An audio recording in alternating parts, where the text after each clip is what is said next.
সবুজ শাক বাগানোর জন্য আমরা যে বিন্নাটা ব্যবহার করি, এই সেই বিন্না, আর বিন্নার মধ্যে আমরা পাতা দিচ্ছি। আর পাতা দেওয়ার উদ্দেশ্য হচ্ছে এটা ধোঁয়া তৈরি করবো আমরা, যাতে মৌমাছি এই ধোঁয়াটা পেয়ে চাক থেকে সরে যায়। আমরা করছি সুন্দর একটা বিন্না হয়ে যাবে।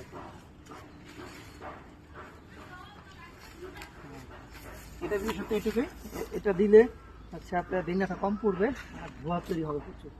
আর যখনই ধোঁয়া তৈরি হবে মৌমাছিগুলো দুর্বল হয়ে যাবে, দুর্বল হয়ে গেলে সরে যাবে। এটাই সিক্রেট। হ্যাঁ, অনেককে জানিয়ে দিলাম যে আমরা কীভাবে চাকগুলো কাটি। তা আপনারা আবার ট্রাই করতে যান না, প্রফেশনাল না হলে আবার এই কাজগুলো করতে পারবেন না। এগুলো প্রফেশনাল লোক ছাড়া এই মৌমাছিটা ভাঙা খুবই কষ্টসাধ্য। কারণ জানেন আমি এই 2 দিন আগে অনেকগুলো কামড় খেয়েছি মৌমাছি। খুব সাবধান, সেফটি সহকারে কাটতে হয়। তারপরে মাঝে মধ্যে আমাদের কামড় খেতে হয়। এটা হচ্ছে আমার সেফটির জন্য।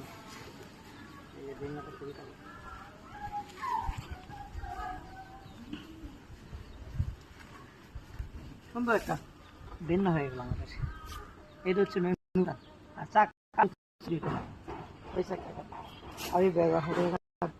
আমি চাক কাটতে পারি নাই, আনসিজন আসছে, এবার আসছে যেহেতু আমরা একটা যেভাবে হোক কাটবো না।